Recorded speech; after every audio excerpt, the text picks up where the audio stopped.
Hey fans, it's me Aaron for a comic show. I got another great week of comics. I don't know if you guys saw the interview on Bleeding Cool with me, but it was really awesome. I got to really dig into my philosophy on comic book retailing and being social with comic books. And our Indiegogo MyGeekEasy.com campaign is over this Sunday, so we're gonna do some awesome stuff for this whole end of the week, including a car wash here with comic shop stickers I'll put on people's cars. It's gonna be a lot of fun.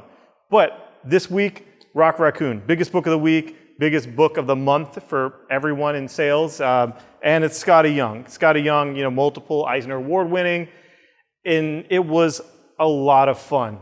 He wrote and drew this, and it's rated T, so it's not all ages, not a kid book. It is, the curse words are like any curse words in a Marvel book with all the little ampersands and whatnot and hashtags. But it's rooted in the continuity. It's just him being crazy fun, helping princesses and then getting chased by cops because he's wanted, and hilarity ensues. Groot's in it. Everything you want is there. Give it a shot. If you love Raccoon, you'll love that book. Marvel did a great job on it. Legendary Star-Lord, this is also out this week. It's kind of like the week of Guardians of the Galaxy. It's also in continuity. It picks up some of the framing sequences from the Zero issue of Guardians where his Peter's mother is killed in that Zero issue. It picks up there of how Earth is this place of despair. It's like a nightmare. And space is where he is the shit. In space, he is the Star-Lord. And he can take care of aliens. He could be whatever he needs to be. And Humphies did a great job on this. I really enjoyed it. And I like that Star-Lord's getting a lot more depth to him, a lot more of a spotlight. I loved him when DNA took him and polished him off and made him awesome.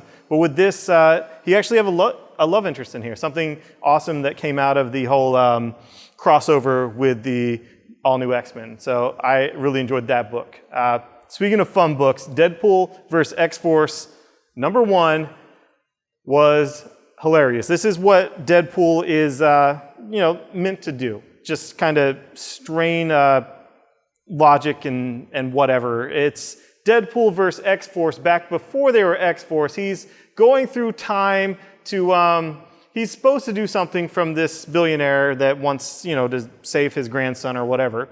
But what he actually does is he gets revenge on, I guess, everything that he didn't learn in school in history. So, just starts mucking with world history and starts with the Revolutionary War, jumps to Gettysburg, and this is actually the New Mutants. It's called X-Force obviously because that's a brand that sells, and they're doing X-Force-y type stuff, but this is before New Mutants 98 where Deadpool first appeared. This is before they ever met, and Cable puts together a team to take Deadpool out, and hilarity starts to ensue, and that's the type of stuff I like. I like these Deadpool miniseries that have a purpose, it has a gimmick, it's one joke, in and out, lots of fun, let's go.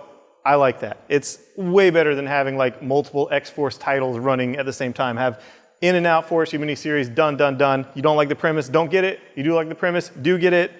And it was fun. I enjoyed it. It has a lot of 90s jokes and Shane Davis covers. I saw a Shane Davis cover where Deadpool's playing with action figures, those terrible Toy Biz ones. So it's fun. You'll enjoy it if you were around then or if you really like Deadpool. Original Sin, Jason Aaron has made this book probably my favorite Marvel crossover in a long time, simply because of the dark humor, the messed up stuff, the weird pairings, the basically what Winter Soldier said to Punisher last issue just tickled me.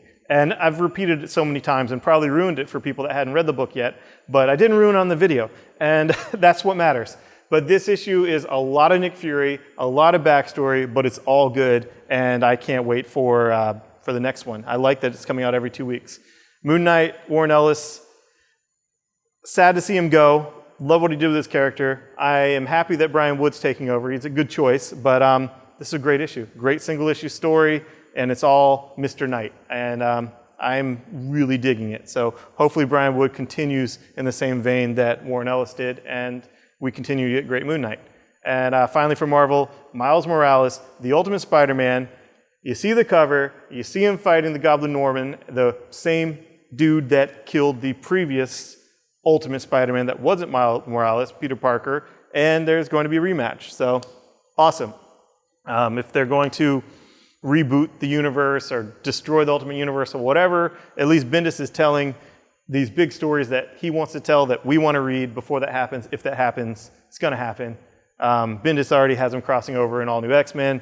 Bleeding Cool does an article about the end of the Ultimate Universe every other week, so you know it's going to happen. But we can enjoy this as it comes out, and of course, Miles Morales will be incorporated into the 616 and however they do it. You know it's going to happen. Moving on to DC, Batman Eternal. Issue 12 was amazing. Issue 12, it just turned a corner and everything just came together. And this issue continued that. We have Gordon and his son. You got Spoiler stuff with Spoiler and her father. And Tim Drake and Harper Row, like that. I didn't even think about that, but of course Tim Drake's going to feel like he was replaced by Harper Row in the ways that he is a unique Robin, a unique partner, and Batman, lots of Batman. So I'm loving this book now. Before, it started strong, kind of meandered a bit, now it's on fire. Future's End, same thing, started strong, meandered a bit, not on fire yet, but I like this issue better than the last few. It had teasers about this Earth 2 war that I am just super interested in. You had teasers of that both in here and in Batman Superman this week, but yeah, that's cool. I'm all for that. Let's do it. Get on with it, DC. Go ahead. Batman Superman, you can tell it's late because it still has last month's variant cover of the bombshells, and basically this issue is all just kind of Earth 2 stuff. Like our Batman Superman seeing everything that had happened on Earth 2 with those Batman Superman characters. Pack also did Superman Action this week, which is another Doomsday story. I'm digging this Doomsday. I hate Doomsday. I'm digging this Doomed storyline. And I like these covers, these 75th anniversary covers. Get a great artist to do Batman with whoever the title character is. You know, Aquaman's gonna be Batman and Aquaman, and you know, have at it. And again, with Green Lantern, you got the same thing. You got Ethan Van Sciver drawing Green Lantern with Batman. No, Batman does not appear in the book, but who cares? If you're enjoying Uprising, I promise you, you have another installment of Uprising. And DC did something that I have never seen them do officially before. For a decade, I've been making dick jokes with Dick Grayson, Nightwing, and they actually did one, and it's actually good. It's an ad that says, you think you know Nightwing, you don't know Dick, because it's Grayson now. Yeah, I like it. I mean, immature, maybe. They did a lot of great ads. I don't know who's doing this or if someone finally allowed the dude to do awesome stuff, but it's awesome. He's back mostly, Robin Rises, with like the skeletal remains. So, good stuff. Yeah, cool. I wasn't on board for Grayson, the new book, until that dick joke. So, you got me, DC. Dick jokes forever. Moving on. Southern Bastards, Jason Aaron. I am really, really enjoying this. Jason Latour's art's great, and they know the creepiness of a southern small town of, you know, obviously there's racism. Obviously, there's different forms of nepotism. You have the families that kind of run stuff. And the fact that it's all kind of run by football, oh, that's so weird. That's so weird. But I like it. I like this man that kind of lived in the shadow of his father coming back to make things right as an old man and just beating the crap out of rednecks. Who doesn't want to see that? It's cathartic. You know, everyone in the South should read that. It's cathartic. It's fun. East to West 13, this issue had more action than probably every other issue has had. It was all crazy, knock down, drag out, get ready for war. It was awesome. Not spoiling anything, but it was awesome. Tech Jacket, this is the first issue of the new in-print Tech Jacket by Joe Keaton. He did some digital stuff that is now collected, and we have that collection. Most places will have the collections of Tech Jacket. It was Tech Jacket Volume 2 with Keaton. And it's fun sci-fi type of romp for fans of Invincible that, You know, he's in the Invincible universe. You know, thankfully he's not in the Invincible book right now, or he'd be very dead. He is not dead here, and it was fun. Avatar, this is, you know, franchise type stuff, but The Last Airbender, these things have been so well received. This is the penultimate volume. There's a trilogy of trilogies and 3 parts of 3 parts, and this is Rift Part 2. It's all coming to a head, and if you're excited about Avatar, you like the Legend of Korra, this kind of takes place in between the 2 things, and it's totally awesome. Everyone loves it, and you know, cool, whatever.